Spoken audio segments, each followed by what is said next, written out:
Hey, what's up guys? Young Money Fishing here. It's been a while. I believe the last video I rolled out was when I revealed the new Jeep. Unfortunately, since then I have had ankle surgery, which threw off everything. I will tell you from the beginning, this is not going to be about fishing. This one is actually going to be about the ankle injury, the process, what I've been going through. So if you're not interested in that, I will not take it personal. You do not have to suffer through that content if that does not interest you. I do realize that there's not a ton of stuff out there as far as ankle injuries, what to expect, what the process is like after surgery, leading up to surgery, and all that stuff. So I wanted to put something out there for the folks that really didn't know what to expect. So I figured I'd put together this video, especially with my downtime, which I seem to have a lot of lately. Something that you guys can watch, and hopefully I can help and maybe even answer some questions in the comments if there are some questions. So I want to set up the video and explain a couple of things. I had a long history, a long life of sports. So I believe my first sport that I started playing was, it was t-ball when I was 5.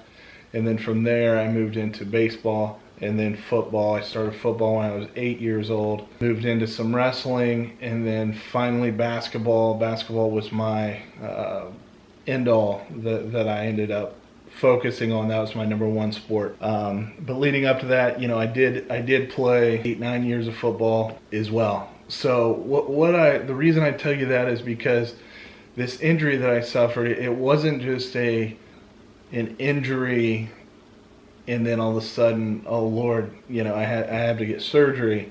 It was actually an accumulation of a lifetime of injuries and playing sports. So the injury that I suffered, those of you that follow me on Instagram, you know, a couple months ago, it was actually kind of the icing on the cake, if you will. A couple of months ago, I was in the driveway.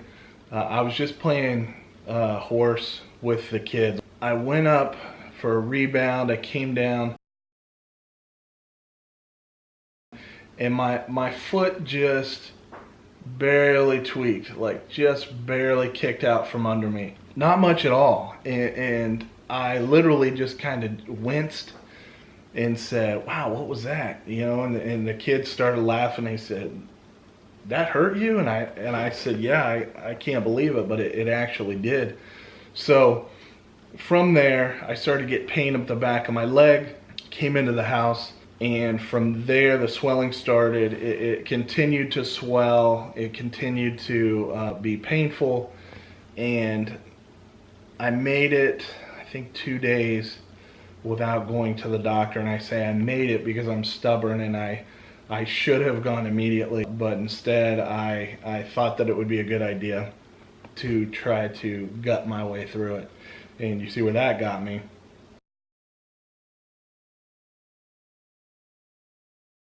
I went to a daddy-daughter dance with Sophia, and excuse me, that was kind of the final straw where I said, you know what, I can't do this anymore, I can't stay on this any longer. So the following day I did go to an urgent care. They immediately thought that I had ruptured my Achilles, or at least partially torn my Achilles, because most of the pain was in the rear of my ankle, which was kind of odd because I was used to having pain on the outside of the ankle, but to have it in the rear, in the lower heel, that was a little bit different for me. So they immediately casted my foot, sent me to an orthopedic surgeon, and ordered an MRI. So within a day, I was going to get an MRI, and then the following day I was set up to see the orthopedic surgeon. So from that point, I went for the MRI, went to see the surgeon, and what he had found was that kind of what I said a few moments ago, is that the outside of, you know, around the ball joint of the ankle excuse me, I don't know the technical terms for this, but the outside of that ball joint, all of those tendons that hold all of that together tightly, they had just spread out, really loosened up over the years. So what was happening is it just wasn't holding everything together tightly like it should have. So in turn, it made me really susceptible to injuries there. So not only did he see that, but he saw that I had chipped off a bone in my ankle as well. Okay, and that bone, not everyone has this bone. It's called the os trigonum. So what had happened was it's basically where your foot meets your ankle in the the heel area. There's a tiny bone that some people have that snapped off, and that little bone fragment had lodged itself in the Achilles area of my heel. So that is why I was getting the immediate pain in the Achilles area, which really, that had confused everyone. We thought that I had some kind of an Achilles specific injury. So immediately the doctor said, okay, let's put you into a boot. Let's see how you do for a couple of weeks, and then we will reevaluate. So 2 weeks went by. There was zero improvement. Finally, I went back and he said, okay, I think that our only option to fix this for you, it's going to end in surgery. So that's what we did. When I went back after that 2 weeks, he explained that what he was wanting to do or planning to do, he would do an incision on the outside in that ball area that I spoke about, and he would tighten up those ligaments there. So basically, it sounded like he would scrape all of those ligaments off of the bone area and then kind of pull them tight so that looseness would no longer be present, making me so susceptible to injury there. And then he said that there would be another incision along the back of my ankle, along the Achilles area, where he would actually spread that open, go in and remove that bone fragment from the os trigonum. So that was the game plan going into it, and that's what we all expected. So fast forward to last week, I went in for surgery. I was in an actual hospital. I do know that a lot of times they'll do ankle and foot surgery and knee surgeries and things like that in surgery centers, but they opted to do it in an actual hospital, which I was totally fine with. So we went in. As far as what to expect in that process, obviously you're going to start off, you're going to have a lot of paperwork and things like that, a lot of verification type of paperwork. And then from there, they take you into pre-op, okay? So in pre-op, you go in, you're sitting in this case, it was in this tiny little holding area. Okay, so I'm in the holding area, they hook me up, O2 oxygen sensors, all of that fun stuff. And I just sat and waiting for them to basically get caught up on the schedule. They had back-to-back surgeries all day, and so we were waiting for the time for them to be able to take me back. So with that, they took me back into the actual operating room. Right before I went back there, the anesthesiologist, she did come out again. I had met with her right when I went into pre-op. Super nice lady. She was able to answer any questions or concerns that I had. I have been through surgery before, so I didn't have a ton of questions for her, but she happened to have great bedside manner and was very helpful with that. So prior to them taking me back, she did what they call a nerve block. Okay, so essentially what they do with that is they will find a nerve that runs through, I believe that this is the nerve that they access through the back of your leg. I would assume there's other ways to do it, but in my case, this was how they located that one nerve. Before they started trying to find this nerve, they did give me some type of a sedative through the IV that they had injected into my hand. Okay, so to be honest with you, once they injected that, I was very comfortable. I was not anxious. I was pretty stress-free. And to be quite honest, I don't even really remember her doing the nerve block from that point on. So from there, I ended up in the operating room. I do remember them transporting me from one bed to the other. They were side by side. I remember there being a number of people in the back in the operating room, which they all seemed very pleasant and prepared. So from there, the next thing I know, I was out cold. The next memory that I have, if you will, was in the recovery room. So I want to say I remember them pulling the air tube out of my throat. I remember that very, very vaguely. I think that was like my first thought or my first memory after the surgery. From there, I was in the recovery room. My throat hurt. I was very groggy, very out of it. I was just kind of coming to, trying to figure out, okay, where am I at? What's going on? What just happened? And slowly but surely it started to come together. I did look at the clock and I was able to process it. I realized that I had either been in surgery for a lot longer than anticipated, or my recovery had taken a lot longer than I anticipated. So when my wife was able to be brought back, and then my parents, I did ask them, I said, you know, have I been in recovery this whole time? And they said, no, you've only been in recovery for about 15 to 30 minutes, I think they said. They said the surgery took a lot longer than expected. And I thought, oh, wow. So from there, they said, you know, the surgeon's going to come back and talk to all of you, and he'll answer any questions that you guys might have. The surgeon came in, and, you know, we started to talk to him, and we said, I think my wife said, boy, you've had a long day.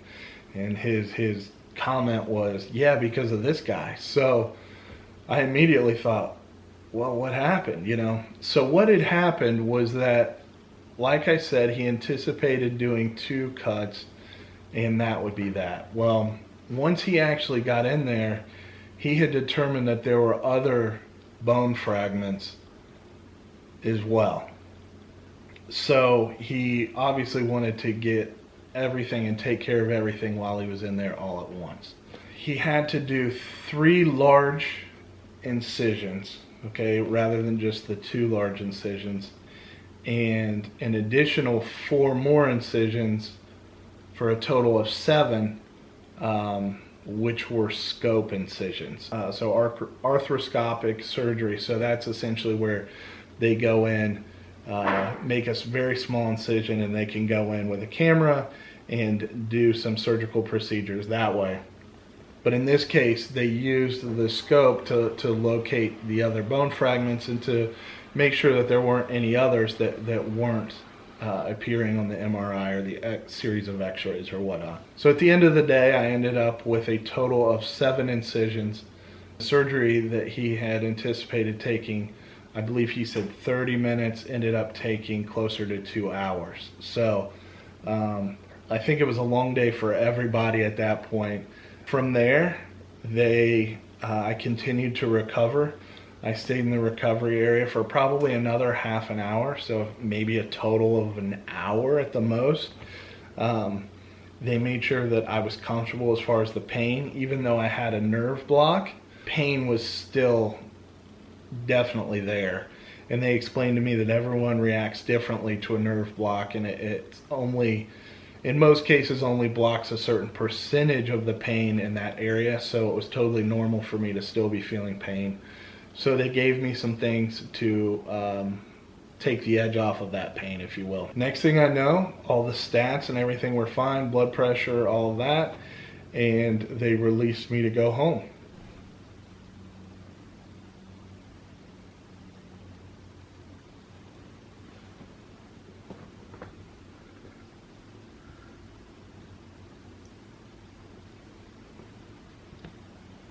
Okay, so that puts us to where we are today. I'm supposed to have a follow-up at the end of this upcoming week. It's a Sunday right now.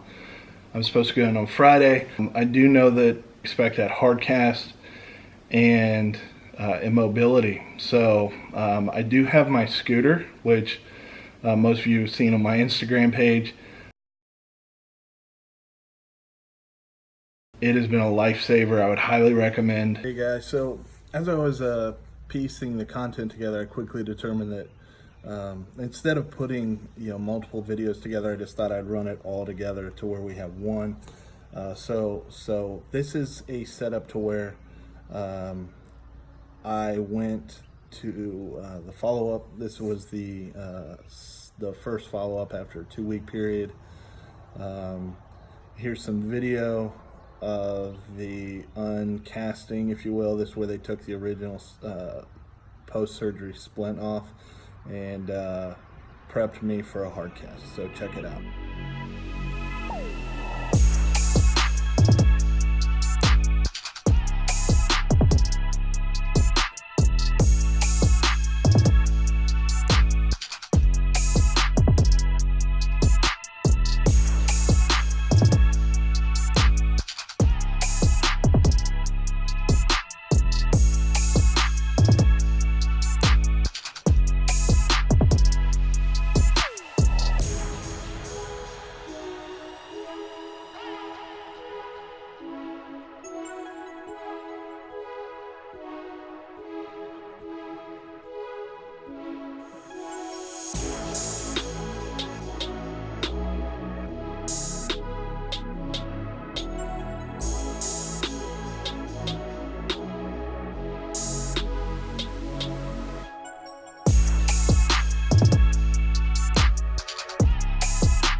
Yeah, I was surprised. Little did we know there would be 36 staples and 4 stitches that we would find underneath that thing. So as you can see in the following pictures, there's a number of different incisions. There was actually 3. I thought there were 2. So yeah, it was pretty shocking to say the least once they got in there and we saw or I saw all the incisions. My wife and I were both like, oh wow. So we were taken back a little bit, but everything was on the up and up. Everything looked good, so they moved on to apply the hard cast.